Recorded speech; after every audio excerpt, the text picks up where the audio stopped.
ஜாபுக்கான official application form, notification, application எல்லாமே உங்களுக்கு ஒரே பிடிஎஃபாக கொடுத்துருக்காங்க.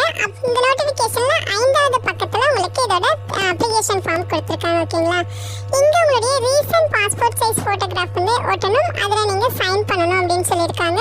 அடுத்து இங்கே உங்களோட பெயர், விண்ணப்பதாரரோட பெயர் இங்கே ரைட் பண்ணுங்கள். அடுத்து உங்களுடைய ஜெண்டர் டீட்டெயில்ஸ், நீங்கள் ஆனா பெண்ணா அப்படிங்கிறத டிக் பண்ணிடுங்க.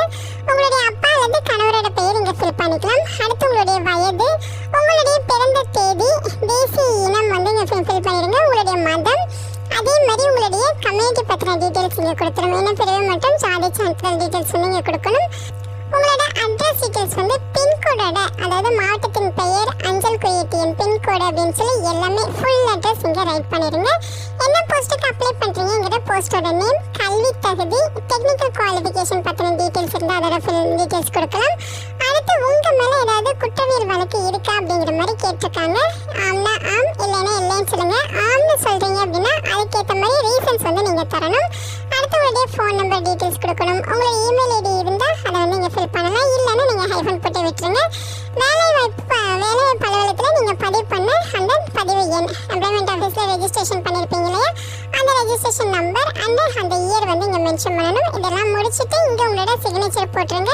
இங்கே இடம், நாள் இதெல்லாம் கரெக்டாக ஃபில் பண்ணிவிட்டு இது கூட தேவையான டாக்குமெண்ட்ஸ் எல்லாமே செல்ஃப் அட்டஸ்டட் ஜெராக்ஸ் காப்பீஸ் தான் நீங்கள் அட்டாச் பண்ணணும்.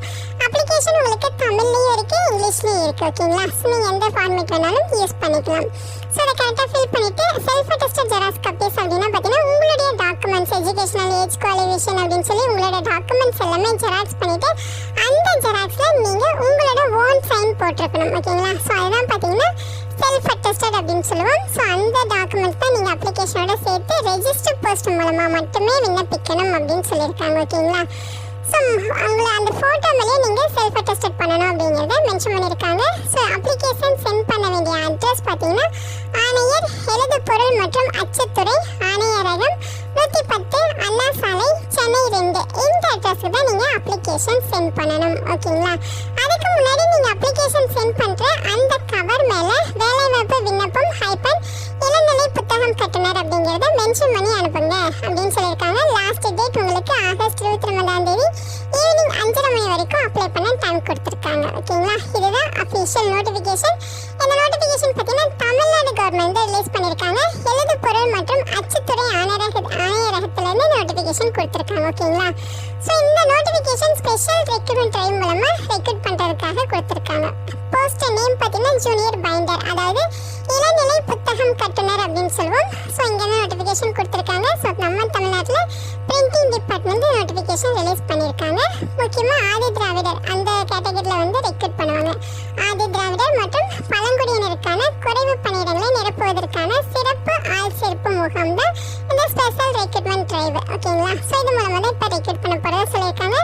மொத்தமாக பார்த்தீங்கன்னா 5 இளநிலை புத்தகம் கட்டுனர் ஜூனியர் பைண்டர் போஸ்ட் வந்து இப்போ ரெக்ரூட் பண்ண போகிறாங்க. ஓகேங்களா, மொத்த வேகன்சிஸ் உங்களுக்கு 5 வேகன்சிஸ். தமிழ்நாட்டில் தான் உங்களுக்கு போஸ்டிங்ஸ்மே இருக்கும்.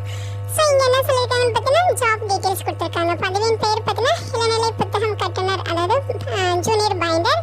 சேலரி பார்த்தீங்கன்னா உங்களுக்கு பேசிக் பேவே 19,500 71,900 வரைக்கும் சொல்லியிருக்காங்க. இது இல்லாமல் எக்கச்சக்கமாக அலவன்சஸ் இருக்கும். இங்கே கொடுத்துருக்கிறது உங்களுக்கு பேசிக் பே மட்டும்தான் கொடுத்துருக்காங்க. ஓகேங்களா, மொத்தமாக உங்களுக்கு 5 வேகன்சிஸ் கம்யூனிட்டி வரையாக பிரிச்சும் கொடுத்துருக்காங்க. ஆதி திராவிடர் எஸ்சி கேட்டகரிக்கு 1 வேகன்சிஸும், பழங்குடியினர் எஸ்டி கேட்டகரிக்கு 4 வேகன்சிஸும் கொடுத்துருக்காங்க. ஓகேங்களா, ஸோ எஸ்சி எஸ்டி கேட்டகரிக்கு இந்த போஸ்டிங்ஸ் வந்து ஒதுக்கீடு பண்ணியிருக்காங்க. கல்வி தகுதி பொறுத்த வரைக்கும் பார்த்தீங்கன்னா கம்பல்சரி நீங்கள் 10th பாஸ் பண்ணியிருக்கணும் அல்லது அதுக்கு ஈக்குவலண்ட்டாக படிச்சிருக்கணும். அதுக்கப்புறம் எக்ஸ்ட்ராவாக பார்த்தீங்கன்னா உங்களுக்கு டெக்னிக்கல் ட்ரேட் சர்டிஃபிகேட் நீங்கள் பைண்டர் கேட்டகரியில் வச்சுருக்கணும் அப்படிங்கிற மாதிரி சொல்லியிருக்காங்க. அல்லது நீங்கள் டிப்ளமோவில் பிரிண்டிங் டெக்னாலஜி முடிச்சிருக்கீங்கனாலும் எலிஜிபிள் அப்படிங்கிற மாதிரி சொல்லியிருக்காங்க. ஸோ ட்ரேட் சர்டிஃபிகேட் கண்டிப்பாக உங்ககிட்ட இருக்கணும் அப்படிங்கிற மாதிரி சொல்லியிருக்காங்க. ஏஜ் லிமிட்டை பொறுத்த வரைக்கும் 1/7/2025 அந்த டேட்டுக்குள்ளே நீங்கள் 18 to 37 வயதுக்குள்ளே இருக்கீங்கன்னா நீங்கள் தாராளமாக இந்த போஸ்ட்டுக்கு அப்ளை பண்ணிக்கலாம். ஸோ இதோட அப்ளிகேஷன் ஃபார்ம், நோட்டிஃபிகேஷன், மற்ற டீட்டெயில்ஸ் எல்லாமே இதே பிடிஎஃப்லேயே கொடுத்துருக்காங்க. ஸோ முக்கியமாக நீங்கள் அப்ளிகேஷனோட என்னென்ன டாக்குமெண்ட்ஸ் அட்டாச் பண்ணணும் அப்படின்னு பார்த்தீங்கன்னா தங்களுடைய கல்வி மற்றும் தொழில்நுட்ப கல்வி சான்றிதழ்கள், மாற்றுச் சான்றிதழ், ஜாதிக்குரிய சான்றிதழ், வயதுக்குரிய சான்றிதழ், முகவரிக்கான சான்றிதழ் மற்றும் இதர தகுதிகளுக்கான சான்றிதழ் இது எல்லாமே பார்த்தீங்கன்னா self attested xerox copies attach பண்ணி அதில் பாஸ்போர்ட் சைஸ் ஃபோட்டோ ஒட்டி அதில்